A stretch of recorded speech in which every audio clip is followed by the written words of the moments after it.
El cerebro, o materia gris, Claudia, como se lo conoce comúnmente, es uno de los órganos vitales de nuestro cuerpo. Controla las actividades cognitivas como pensar, abstener, leer y reacciones del organismo, acciones y funciones corporales en respuesta de estímulos sensoriales. Y por ello, la Federación Mundial de Neurología, por sus siglas en inglés, elevó su voz para proclamar el 22 de julio como el Día Mundial del Cerebro. Hay que cuidarlo, y es lo que le vamos a preguntar cómo y por qué a la doctora Gabriela Ferretti, que es médica neuróloga y divulgadora científica del grupo MediHome, a quien tenemos en línea. Doctora, ¿cómo le va? Gabriela, Fernando Costabile, Claudia Durán la saludan. ¿Cómo está?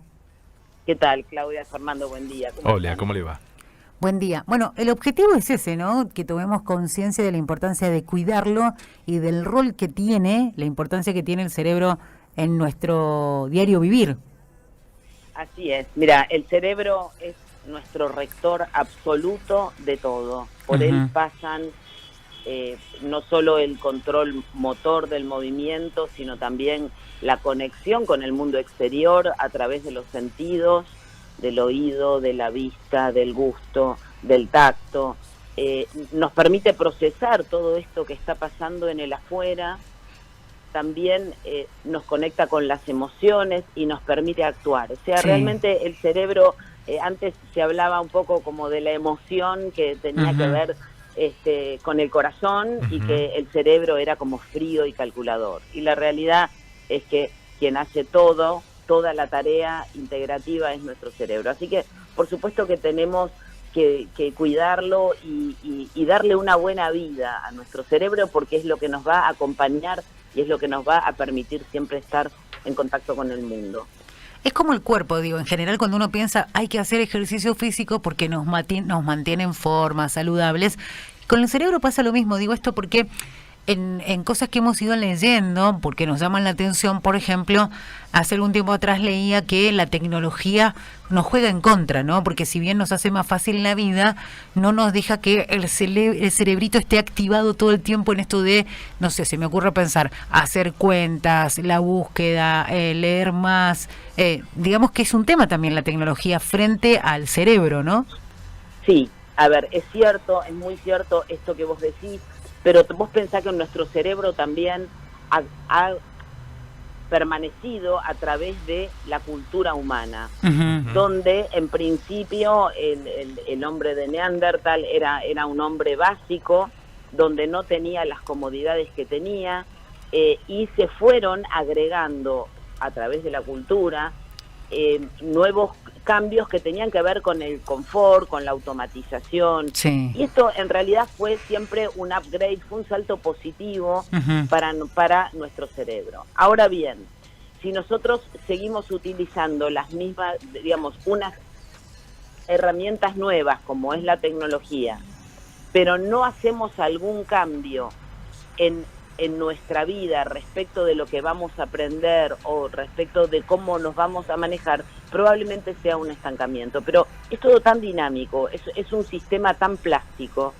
que tenemos que adaptarnos también a qué es lo nuevo que tenemos que hacer para darle alimentación a ese cerebro.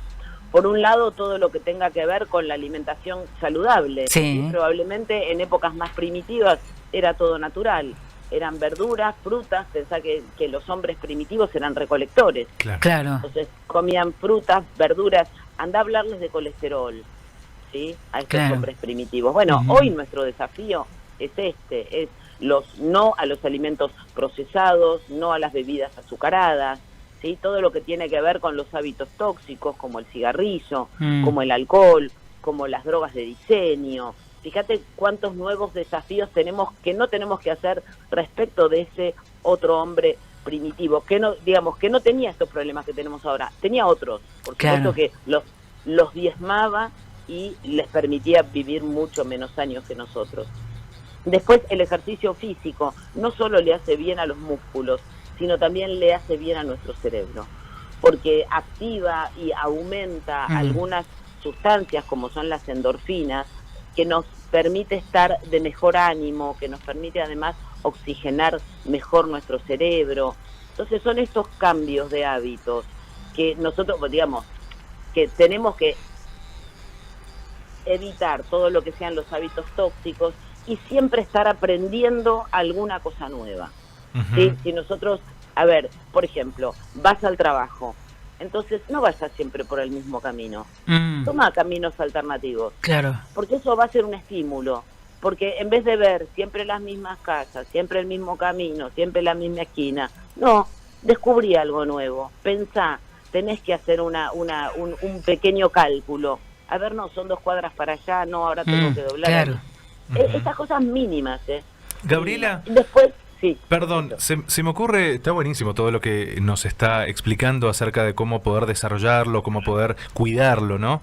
Y potenciarlo al cerebro. Pero se me viene un dicho a la cabeza que seguramente es muy popular y muchos lo han utilizado a veces en broma, el famoso no te llegue el agua al tanque, haciendo referencia o alusión a que muchas veces no hacemos funcionar bien nuestro cerebro. O que hay algo que no lo hace funcionar. Algo que no lo hace funcionar en la hora de una respuesta rápida o desacertado, lo que fuere. Más allá de esto que está explicando, y muy bien y muy claro a la hora de desarrollarlo, cuando nos metemos un poco más adentro de lo que es el cerebro, el lado izquierdo, derecho del cerebro, que uno está más tal vez asociado al análisis, la lógica y las matemáticas, ¿hay posibilidades de desarrollar algo más focalizado y decir, ok, quiero avanzar en este aspecto? ¿Se puede practicar para reforzar algún hemisferio del cerebro? A ver, el cerebro actúa como un todo, es cierto, porque actúan siempre todos los sentidos, ¿sí? Claro. La vista, el oído, cada sentido, por supuesto, tiene su centro de operaciones, que además se interrelacionan, se integra esta información y se almacena en ciertos lugares en particular, ¿sí? Por eso, esto de pensar, como mucha gente dice, digamos, que es un mito, es bueno, solamente usamos el 10% de nuestro cerebro, no, lo usamos todo, porque mientras yo estoy hablando, estoy manteniendo mi teléfono con la mano izquierda y además es un montón de cuestiones que uno está haciendo inconscientemente. Claro. Inconscientemente y otras conscientemente. Entonces, por supuesto, cuando alguien desarrolla, por ejemplo, un violinista, sí, que está tocando el violín 5, 6, 7 horas por día, por supuesto va a desarrollar en ese área que tenga que ver con la motricidad fina, en ese área que tenga que ver con su audición y con la zona integrativa de la audición, seguramente tenga un mayor número de sinapsis, claro, que son las interrelaciones entre las neuronas, mucho más que el resto de la población. Claro, claro. Y esto pasa con las personas que son especializadas en algo. Por eso siempre lo que se dice, mira, nosotros cuando nacemos, nuestras neuronas tienen más o menos 6.000 sinapsis cada una, o sea, hay estas interconexiones son poquitas, pero a los 2 años de vida, ¿sí?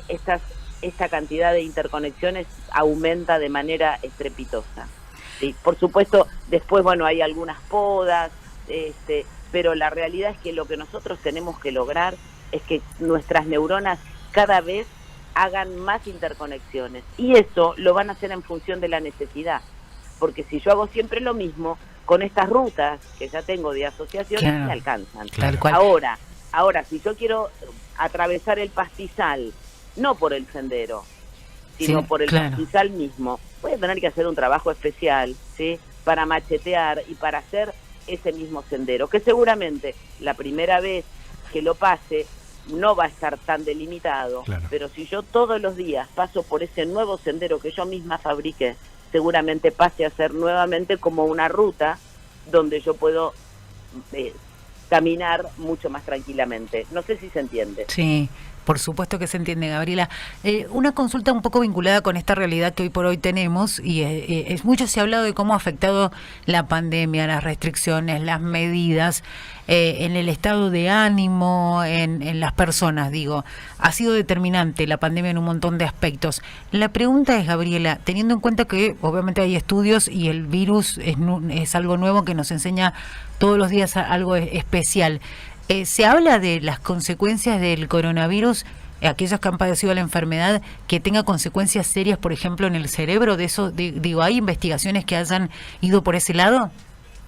Sí, hay investigaciones y hay muchas que están en curso respecto de eso.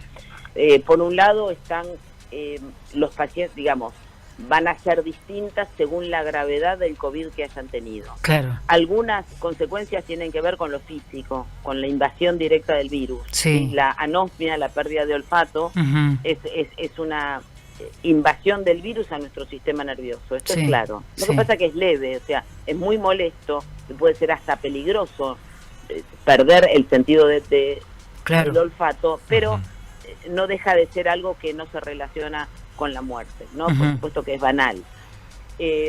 Después tenemos otras acciones indirectas del virus sobre nuestro cuerpo, por ejemplo, aumentando la posibilidad de hacer trombos o coágulos que terminan dando un accidente cerebrovascular. Esto ya ahí es otro tema. Sí. Después, por acciones indirectas del virus, esta inflamación exagerada que en algunas personas se da, que puede terminar generando cuadros neurológicos también relacionados con el virus. Y después, todo lo que tenga que ver con lo emocional relacionado con las internaciones hospitalarias. Claro. Nosotros desde la internación domiciliaria lo que vemos, y ha sido algo muy satisfactorio para los pacientes, es aquellos pacientes que podían volver a su domicilio tempranamente, por supuesto si estaban en condiciones clínicas Claro. de volver a su domicilio y recibir los cuidados que necesitaban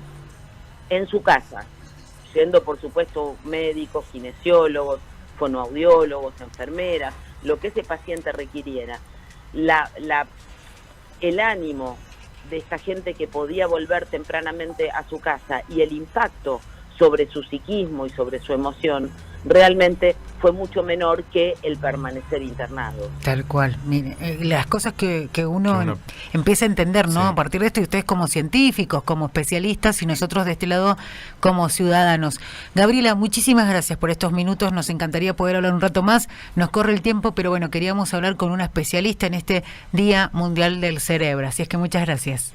Gracias, chicos, gracias a ustedes. Un Gracias, abrazo Gabriela, grande. ha sido muy clara. Ahí escuchábamos a la doctora Gabriela Ferretti, divulgadora científica del grupo Medihome y médica neuróloga. Bueno, hay que cuidarlo al cerebro, ¿no? Porque ahí uno le da prioridad a otras cosas y dijo, es lo más importante de nuestro cuerpo es el cerebro porque es lo que activa Claro, todo, ¿no? y es el motor, ¿no? Es el motor. El motor que ayuda para cualquier aspecto cognitivo, para la toma de decisiones, para el habla, para poder moverse y demás. Interesantísima la entrevista.